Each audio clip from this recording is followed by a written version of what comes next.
Would you like to create a fun rainfall effect like this on your next handmade card? I'll tell you a secret. It's easy with our new Beaded Rainfall Kit. Let me show you. The kit comes in a tin. On the back you'll find the QR code. That leads you to a page that has instructions. It'll have a link to this video so you can always follow along. There's a diagram on the instruction card there to help. It's very easy to do, but we'll walk you through it here. You've got 100 yards of clear thread, 6 different colors of seed beads. You've got the thread guide die that works with most die cutting machines. You've got 3 beading needles and then 50 strips of foam tape.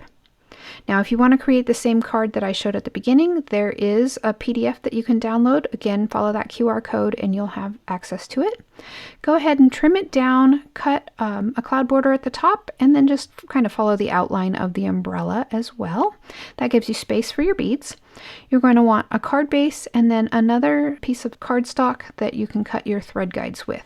I'm using yellow just so it's easy to see in the video. I would suggest probably pink or white if you're going to make this same card.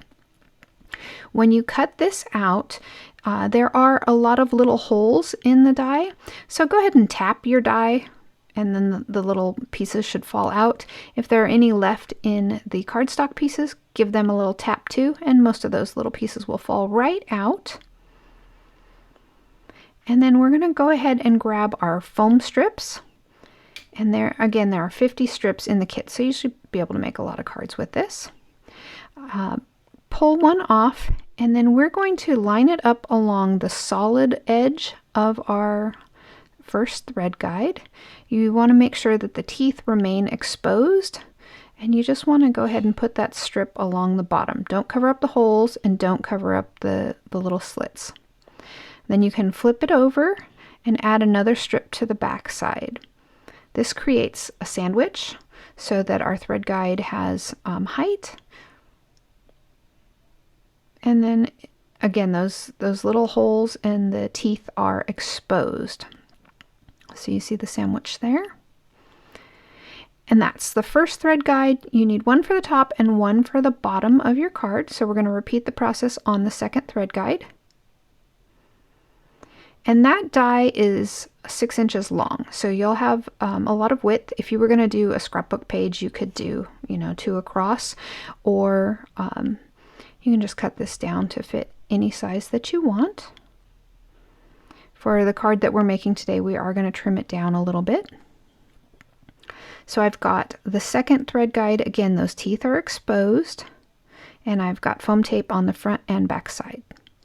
Now I'm going to grab my card base and I'm going to grab the panel that I trimmed down, and I want to hide my thread guide behind it. So I'm going to trim those down, and I'll cut both pieces at the same time. It's just easier and it keeps them everything lined up so your holes in your teeth stay the same distance apart. And just kind of find the closest tooth and then trim both of those pieces. You can save the other pieces that you cut off for another project.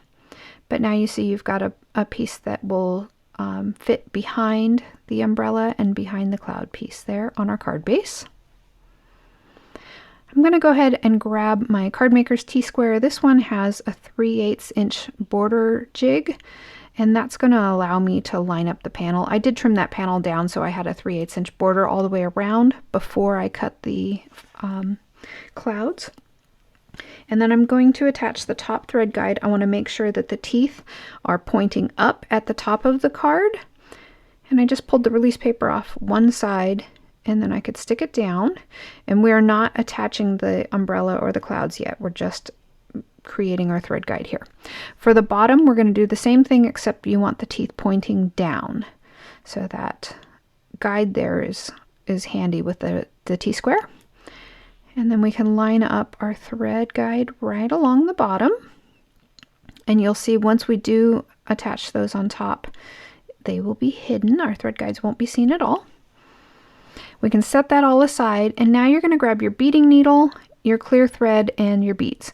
If you've never used one of these large eye beading needles, they're really cool. Basically, the whole thing is an eye. You don't have to try to fit your thread through a tiny little hole in your needle. The whole thing is pretty much an eye. The first time you use these, you may need to use your scissor to open them up, but after you use them a couple times, they split right open easily. Grab that clear thread, feed it through, and we are not cutting this off. We're leaving it attached to the spool,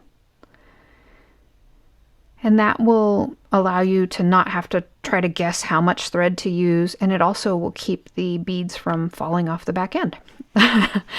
Speaking of the beads, choose the color that you want and thread enough beads for your entire project at this point. You want to get a lot of beads on here.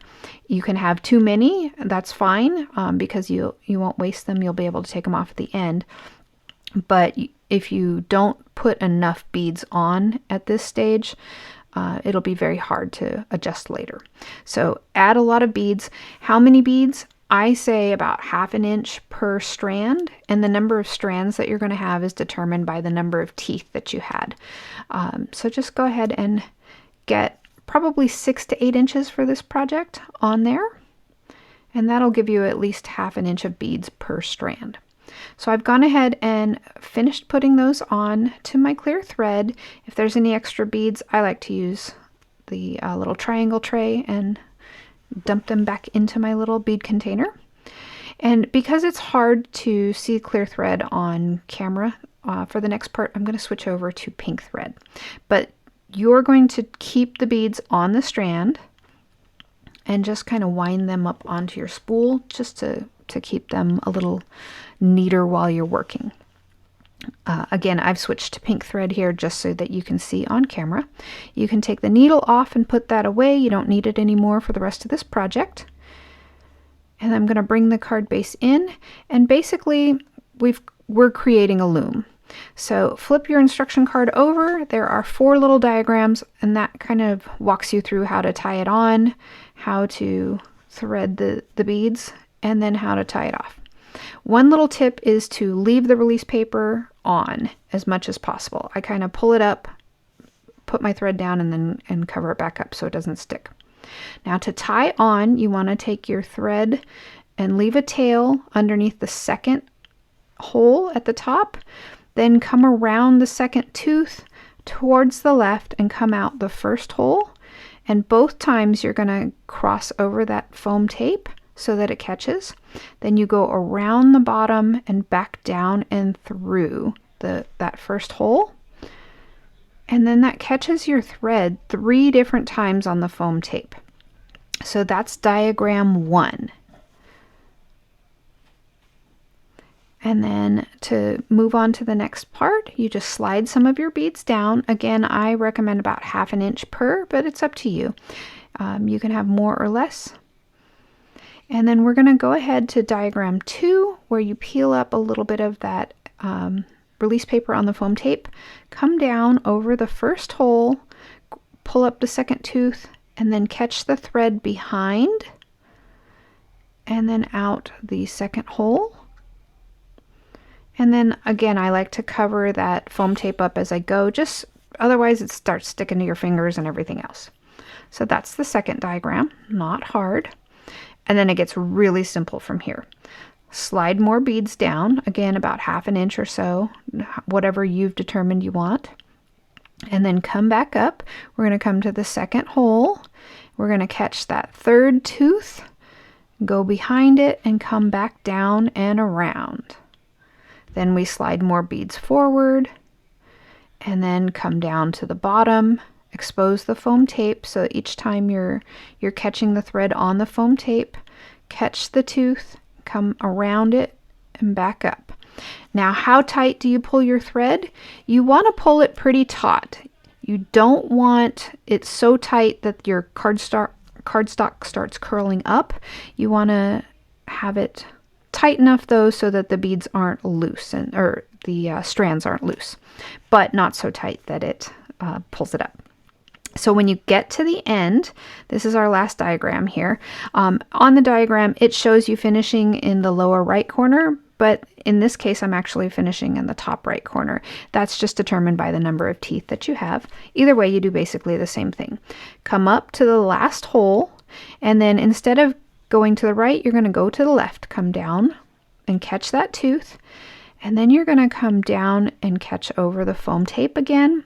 Cut off a tail, about 3 inches or so, and then go underneath those last 2 strands, and then come down, and you're going to go around the bottom and then come back up and over from behind, come around that last tooth, and then you're going to go across the second to the last tooth on the front, go behind the third to the last tooth, and then come back down over the foam tape one more time. You're basically back stitching. And that's what we're showing you in the 4th diagram, except instead of down at the bottom, we did it at the top. Now you've got those 2 little tails. You can clip those off. Just be careful not to clip the other strands. And then you've done the hard part. It's really easy from here. I do want to show you a quick tip to help support the cloud and the umbrella piece. Grab another foam tape strip and then fold it in half so that you have the same thickness as your thread guides there. And then I'm just going to tuck a few pieces between the strands so that we won't interfere with the flow of the beads, but this will give us a little bit of support on the card base there for the clouds and for the umbrella. And because that foam tape is only 1/8 of an inch wide, it goes between those strands no problem. Just remember that you want to double it up so you're the same thickness as your thread guides. And that double thickness there, that gives you plenty of height so that your beads can flow up and down nice and loose. For this last piece, I'm just going to put one tall piece in the center here. That's all the support it really needs. You just want to keep it from sagging so that it won't keep the beads from moving. Peel off the release tape for all of those pieces and on your thread guides as well.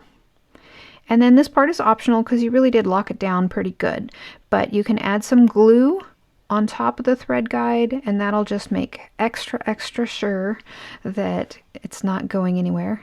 I may have been accused of being an over-adheser, but I like things to be secure. All right, I'm going to bring in my Card Maker's T-square one more time here just so I can line up the top and bottom pieces to cover it up. And that gives me a perfect border all the way around. I'm just making sure I'm not going to catch any of those beads in between the thread there, or in between the foam there. And there you go, that finishes it up. Yours will be on clear thread so that the beads will glide nice and smooth. Very pretty. Of course, you can decorate however you'd like. I did this really fun shaped latte card, and I used some of the brown beads because I thought it was perfect. I also put a window sheet there, so you can have a window sheet behind it. This one is raining sprinkles because how adorable is that? Of course, you need to spill the tea, right? More brown beads for this one, which I thought was a lot of fun. And don't forget, you can also use that clear thread for other things like spinner cards. This one is super adorable. I hope that you have enjoyed our introduction to the Beaded Rainfall Kit and you will give it a try.